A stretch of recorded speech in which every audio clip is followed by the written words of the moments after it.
प्यारे दोस्तों, खलीफा सानी हज़रत उमर रदी अल्लाह ताला अन्हु बड़ी शान वाले थे। आपने आधी दुनिया पर हुकूमत की। एक मर्तबा हज़रत उमर एक जगह से गुज़र रहे थे कि आपने एक बाप और बेटे को देखा। जब आपने उस बाप और बेटे को गौर से देखा तो हैरान हो गए, क्योंकि उन दोनों की शक्ल बेहद मिलती थी।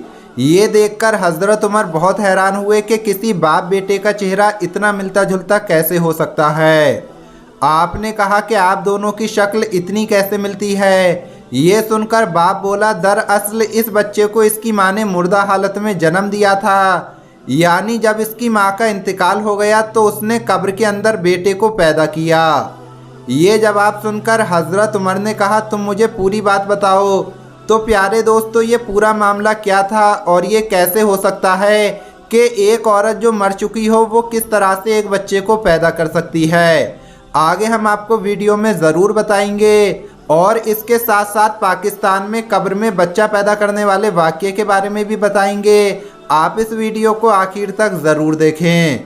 वीडियो में आगे बढ़ने से पहले अगर आपने इस वीडियो को लाइक नहीं किया है तो वीडियो को लाइक करें। अगर आपने अभी तक हमारे YouTube चैनल को सब्सक्राइब नहीं किया है तो चैनल को सब्सक्राइब करके बेल आइकन ज़रूर दबा दें। तो चलिए वीडियो शुरू करते हैं।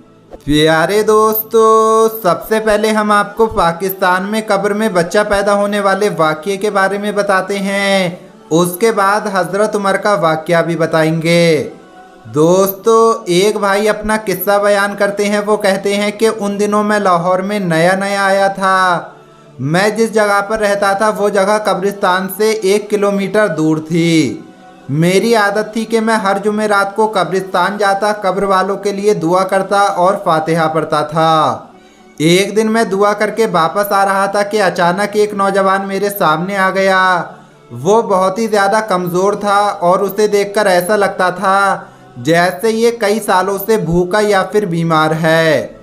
लेकिन उसके हाथ में कुदाल देखकर मैं समझ गया कि ये कब्र खोदने वाला है। उसने मुझसे एक महीन से आवाज़ में कहा कि आप जिस कब्र पर दुआ कर रहे थे उसमें कोई नहीं है। मैं बहुत हैरान हुआ और पूछने लगा कि तुम्हें कैसे पता इस कब्र में कोई नहीं है। उसने मेरी बात का कोई भी जवाब नहीं दिया। उसी दौरान कब्रिस्तान में कुछ लोग आ गए। उन्होंने उसे आवाज़ दी और कहा, ओए रमज़ानी, बात सुन। उस लड़के का नाम रमज़ानी था। वो लोग उसके पास आए और कहने लगे, कोई जगह बताओ, दादाजी की कब्र खुदनी है। उनमें से एक आदमी ने 100-100 के कुछ नोट निकालकर उसे दे दिए। उसने पैसे अपनी जेब में रख लिए और उन्हें अपने पीछे आने का इशारा किया। मैं भी उनके पीछे पीछे चल दिया। एक जगह पहुंचकर वो लड़का कब्रों के पास खड़े होकर कब्रों को सूंघने लगा और फिर एक कब्र की तरफ इशारा करके कहा कि ये कब्र खाली है। उन लोगों ने कहा, अच्छा तो फिर इसमें कब्र बना दे, इशा के बाद हमें जनाजा लाना है।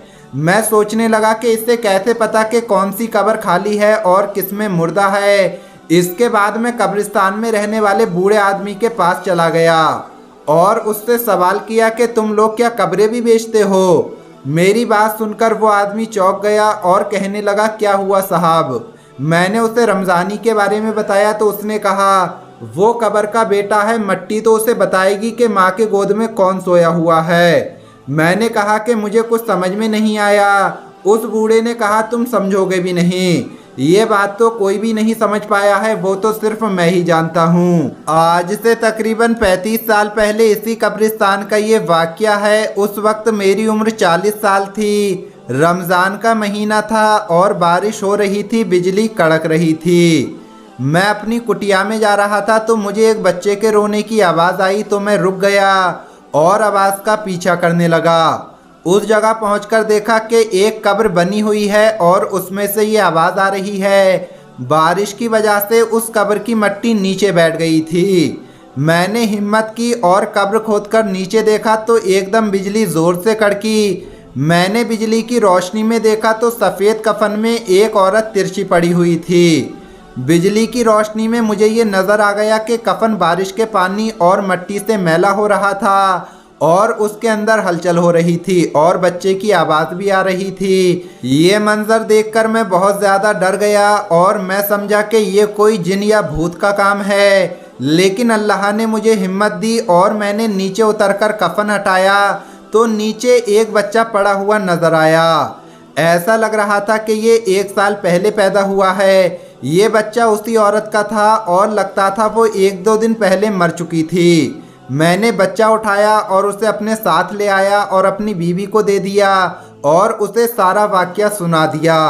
मेरी बीवी को बच्चे पर बड़ा प्यार आया और उसे हमने खुद पाला है, जिसका नाम हमने मोहम्मद रमज़ान रखा। सारे लोग इसे रमज़ानी कहते हैं। मैंने बहुत कोशिश की कि किसी तरह से पता करूं कि इस कब्र वाली औरत के घर वाले कौन हैं, लेकिन मैं नाकाम रहा। इसके बाद रमज़ानी को हमने माँ बाप बनकर पाला। ये भी एक बच्चा ही था, लेकिन इसे कब्रों से बड़ा प्यार हो गया। कब्रों से लिपटकर ये सोता है। अल्लाह ने इसके अंदर ऐसी कोई कुव्वत रखी है कि ये कब्र को सूंघ कर बता देता है कि इसमें जो मुर्दा है वो औरत है या मर्द, बच्चा है या फिर बड़े का जिस्म है। कितना भी पुराना हो और कितना भी नया मुर्दा हो, ये सब बता देता है। दोस्तों, ये वाकया तो लाहौर के मशहूर मयानी कब्रिस्तान का है और ये गोरकन, जिसका नाम रमज़ानी है, आज भी ये वहाँ पर मौजूद है और कब्रों को सूंघ कर बता देता है कि इसमें जो मुर्दा पड़ा है वो मर्द है या औरत। प्यारे दोस्तों, अब जिक्र करते हैं हज़रत उमर रदी अल्लाह ताला अन्हु के दौर में पेश आने वाले वाक़ये के बारे में। प्यारे दोस्तों, जब हज़रत उमर ने बच्चे के बारे में पूछा कि ये तुम क्या कह रहे हो, यानी एक औरत कब्र में कैसे बच्चा पैदा कर सकती है, तो बच्चे के बाप ने बताया, असल में मैं एक जंग पर जा रहा था। मेरी बीवी हामिला यानी प्रेग्नेंट थी। मुझे मालूम था कि चंद रोज़ में मेरी औलाद इस दुनिया में आ जाएगी। मैं बहुत ज़्यादा परेशान था। मैंने हाथ उठाकर दुआ की कि ए मेरे मालिक, ए अल्लाह, मैं जंग पर जा रहा हूँ और मुझे नहीं मालूम कि मैं ज़िंदा वापस आऊँगा या नहीं, और मेरी बीवी पेट से है, बस तू मेरी औलाद की हिफाजत करना। ये दुआ करके मैं जंग पर रवाना हो गया। लेकिन मेरे रवाना होने के बाद मेरी बीवी बीमार पड़ गई और इसी बीमारी के आलम में वो कब्र में पहुंच गई। उसका इंतकाल हो गया। लोगों ने सोचा उसके पेट में जो बच्चा मौजूद था शायद वो भी फौत हो गया है, लिहाजा इस पर किसी ने कोई ध्यान नहीं दिया और मेरी बीवी को कब्र में दफन कर दिया गया। मैं जब जंग से वापस आया तो ये जानकर बहुत दुखी हुआ कि मेरी बीवी और बच्चा दोनों ही इंतकाल कर गए हैं। मैंने अपने दोस्तों और भाइयों से कहा कि मुझे मेरी बीवी की कब्र पर ले चलो, मैं देखूं कि वो कब्र आखिर कहाँ है। मेरे दोस्त मुझे जन्नतुल बकी ले गए और कब्र दिखा दी। एक बार मैं जन्नतुल बकी में बैठा हुआ था कि कब्र के अंदर से रोशनी दिखाई दी। मैं बहुत ज़्यादा हैरान हुआ कि आखिर ये क्या वजह है, कब्र में रोशनी क्यों दिखाई दे रही है। मेरे अहबाब ने बताया कि मामला ये है कि जब से तुम्हारी बीवी को इस कब्र में दफन किया गया है, उस वक्त से आज तक ये रोशनी ऐसे ही फूटती है। हम इस कब्र को खोलकर नहीं देख सकते थे क्योंकि तुम ही इसके महरम हो और तुम्हारी गैर मौजूदगी में हम ऐसा नहीं कर सकते थे। अब तुम आ चुके हो और ख़ुद तुमने ये मामला देख लिया है, तो अब तुम इस कब्र को खोलकर देख सकते हो।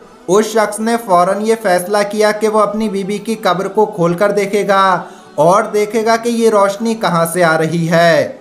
फ़ौरन उसने घर से कब्र खोदने का सामान मंगवाया, लेकिन जैसे ही वो कब्र के पास पहुंचा तो देखा कब्र अपने आप ही फट चुकी थी और अंदर एक बच्चा नज़र आ रहा था। उस शख्स ने जल्दी से बच्चे को उठाया तो गैब से एक आवाज़ आई जिसका मफहूम है कि ए बंदे, तूने अपने बच्चे को अल्लाह के सुपुर्द किया था और उस पर तवक्कल किया था, इसी वजह से अल्लाह ने तेरी औलाद को सलामत रखा। अगर तू अपनी बीवी को भी अल्लाह की अमान में देता तो तेरी बीवी भी सलामत होती।